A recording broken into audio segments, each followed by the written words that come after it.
Hey guys, Aaron Cybertron Zhang here, and today I finally have another video for you all. But before we get started with today's battle, I just wanted to take some time to talk about what this channel is going to look like for the next couple of months now that Oris is out. So first of all, those games came out this past week, but we're still awaiting the VGC 15 rule set. We're not going to be switching VGC rule sets until January 1st, but Pokemon's most likely going to announce the rule set beforehand. So the day that is announced, I'm going to basically start all the content I have planned out. You know, just a sneak peek of what you should expect from this channel. It's basically going to be individual Pokemon analyses, similar to the couple I did last year, but I'm going to try to get one for every popular Pokemon, just to get, people started into VGC 15.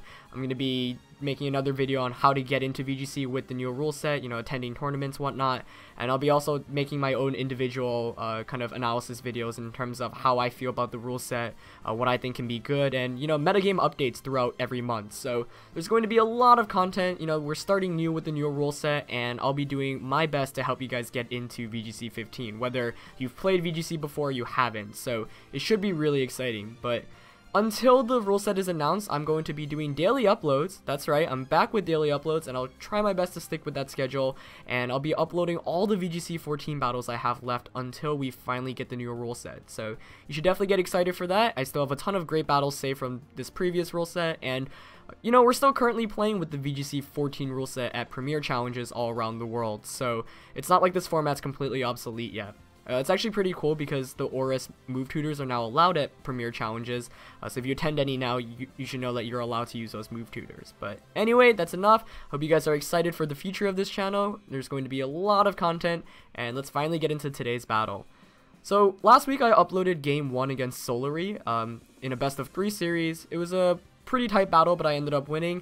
So for Game 2, I decided I'd go with Salamence, Ludicolo, Rotom Heat, and Mawile. He has Hydreigon, Venusaur, Gengar, and Zapdos, so he opted not to bring either of the fairy types from Game 1, and if you haven't watched that, you should definitely check it out. But he had Mega Mawile and Azumarill, and he didn't bring either. And so, without further ado, let's just get into this battle. Now, I know Ludicolo is a really excellent Pokemon in this matchup. It doesn't take much damage from his special attackers like Zapdos and Gengar, and Hydreigon, because of the Assault Vest, has Fake Out. He can, 2-hit or 3-hit KO anything on his team. So I decided that Ludicolo is definitely a safe lead here. I lead with Salamence and Ludicolo against his Zapdos and Gengar. Not the best matchup here for the Salamence, mainly because Salamence can get KO'd by HP Ice from that Zapdos. So I decided that I can still, have a safe play this first turn, just fake out the Zapdos and go for a Draco Meteor. He does go for the Shadow Ball into Salamence, not opting to protect Gengar, unlike the first game where he double protected. I do get that Draco Meteor off though against the Gengar, and that's really good. It's going to bring it down all the way to its Focus Sash. And, always trying to get rid of Gengar as quickly as possible, mainly because I've got that Mega Mawile in the back, and Gengar, of course, can threaten Mawile with the Will-O-Wisp. So on the first turn, kind of trade-offs in terms of damage. Now this next turn, I know I don't want Gengar getting KO'd, or excuse me, Salamence getting KO'd by Gengar, so I protect, and he does go for the Shadow Ball. Zapdos goes for the Thunder Wave, and I was anticipating that, but I figured even if Ludicolo was the slowest Pokemon on the field, it's still so bulky, but unfortunately it's going to be fully paralyzed this turn.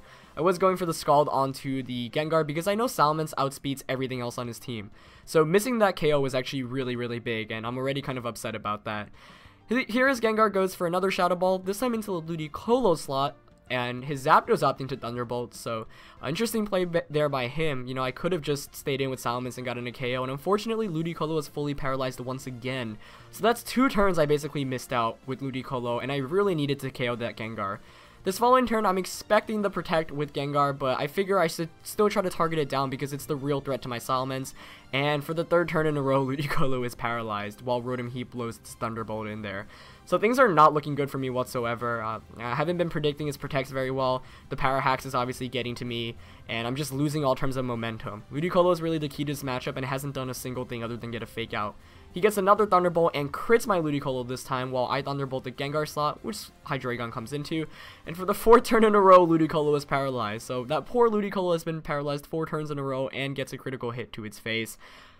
And, I'm not mad about the luck itself. I think I'm just kind of stressed out because that Ludicolo was the key to this matchup. And you may be asking, why didn't you switch the Ludicolo out? Well, the main reason is I didn't really have much reason to. Even though it was fully paralyzed, it still gave my opponents a lot of trouble. So I figured if I could just keep it on, even get 1 or 2 Ice Beams off, it would be perfectly fine. But unfortunately, that was not the case. So here I bring back Salamence, knowing now I'm the fastest Pokemon on the field, and I'm expecting him to switch out the Hydreigon. But I was not expecting the Venusaur. I was actually anticipating his last Pokemon being Mawile, so when I saw the Venusaur I was very surprised, and I knew that this battle would be very difficult, especially given how the first couple of turns played out. And that Thunderbolt's going to go into the Venusaur, but it's not going to do really anything, even with that critical hit. And at this point, I really have not much of a good shot of winning. I figure with Mawile in the back, there still might be a chance of squeaking through, but he's got a full HP Hydreigon, which is really scary. And here he's going to protect his Venusaur. I do anticipate the protect, but I think I could have probably been a bit smarter here and switched out the Salamence into Mawile.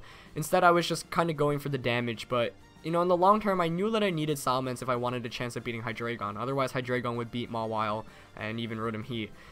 But I did just go for the Draco Meteor there. It brings it down to around 25%, but the Zapdos even has the Citrus Berry, so I haven't been able to knock out a single one of his Pokemon, and he already takes out 2 knockouts as he KOs my Salamence with Thunderbolt. So, you know, things are just not looking good for me right now. There's not very much I can do. Even if I predict well every turn, he's still got that Hydreigon in the back. And at this point, it's really me trying to bait a mistake from him. If he plays the game perfectly, he's definitely got this one because the advantage is so large for him. But I'm not going to give up. I'm still going to go for it and see what I can do. I figure Mawile at this point probably wants to go for Rock Slides instead of single targets just to try to pick up KOs, especially if he switches out. You know, he's got that Gengar in the back, so if he switches out into Gengar, I'll be picking up a free KO there with Rock Slide. He goes for the Roost, probably anticipating a Protect from the Mawile, but that's good because I did not Protect. I do go for the Will-O-Wisp, and it does connect with the Mega Venusaur, so that's definitely a start to trying to get this comeback. He gets a Leech Seed off though, and that's pretty bad because it means he'll be healing every turn and taking Mawile's HP away. Mawile here goes for the Rock Slide, but that's not going to be super effective on the Zapdos because the Roost did remove the Flying type, but I do get a crit on the Venusaur, and that was a pretty big turn. I got a lot of damage off. He wasn't able to do very much. You know, the Zapdos basically ended up in the same position, got the burn on the Venusaur and got a crit, so I said to myself, maybe, you know, this is still winnable. He protects with Venusaur the following turn, but I do, you know, predict that. I actually went for the Sucker Punch with Mawile onto the Zapdos.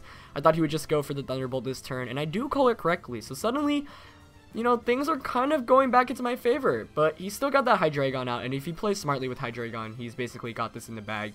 All he really actually needs to do is switch out Hydreigon, Fire Blast my Mawile. You know, even if I protect, he can just Fire Blast it again and KO it. So I know my chances of winning still here are slim, but I'm hoping, you know, maybe he misses a Fire Blast, but to my surprise, he actually brings out Gengar. Now, here I'm actually kind of anticipating Gengar to protect, and I say even if he doesn't protect, I'm just going to go for the Thunderbolt Rock Slide to try to pick up a KO on that Venusaur slot. He doesn't switch out, so he stays in, and he gets the Leech Seed off, but I know if I can hit this Rock Slide, I'll KO it and, you know, destroy his recovery. But I go for the Rock Slide, and it misses the Venusaur, so that was bad. Any chance of a comeback now, you know, even significantly slimmer. Venusaur is taking HP from both of my Pokemon, and I'm pretty bummed out about that. It was definitely a rough miss, but, you know, even if I hit that, Hydreigon still would have been able to probably seal it up. And at this point, my chances, I realize, are very, very slim. I'm not going to give up. I'm still going to try to see what I can do. Here I protect with the Rotom Heat. He protects with the Venusaur, which is a very smart play on his end. There's no reason not to protect there when you've got a double Leech Seed off. And he actually Shadow Balls my Mawile, which was an excellent, excellent play on his end. And he gets a critical hit to add insult to injuries. So now the game's basically over. There's nothing I can do, especially with the Hydreigon in the back. And he's going to take Game 2 in a pretty convincing fashion. But in retrospect, I know that I have Game 3 coming up in this best of 3 series. I know that even with 4, you know, paralysis, 2 critical hits, and a miss, I still didn't lose by that large of a margin. I don't think I played that well, and I kind of let my opponent overwhelm me. And you see another miss there with the Overheat, though at this point it didn't matter. So I figure that even though the luck really wasn't in my favor here, and I didn't play that well, so if I can make the correct adjustments, I can probably outsmart my opponent in the final game. But he definitely takes a very convincing win there. It was very well played on his end, and unfortunately the Ludicolo was just absolutely worthless. And you see how useful Ludicolo would have been in this matchup. He's got 4 special attackers, no physical attackers, because he opted to leave out both Mawile and the Azumarill. So that was unfortunate, but not to take any credit away from my opponent because he played the better game. You know, I just kind of let the luck get to me. It's kind of what you run into when you let Ludicolo get paralyzed like that, and he definitely just played better as well. So I know I have to make the right adjustments going into game 2. So anyway, I hope you guys enjoyed that battle. Leave a like if you did, and of course, I'll be doing daily uploads from today on with VGC 14 until the new rules come out, so stay tuned for that. Until then, guys, I'll see you next time. Peace.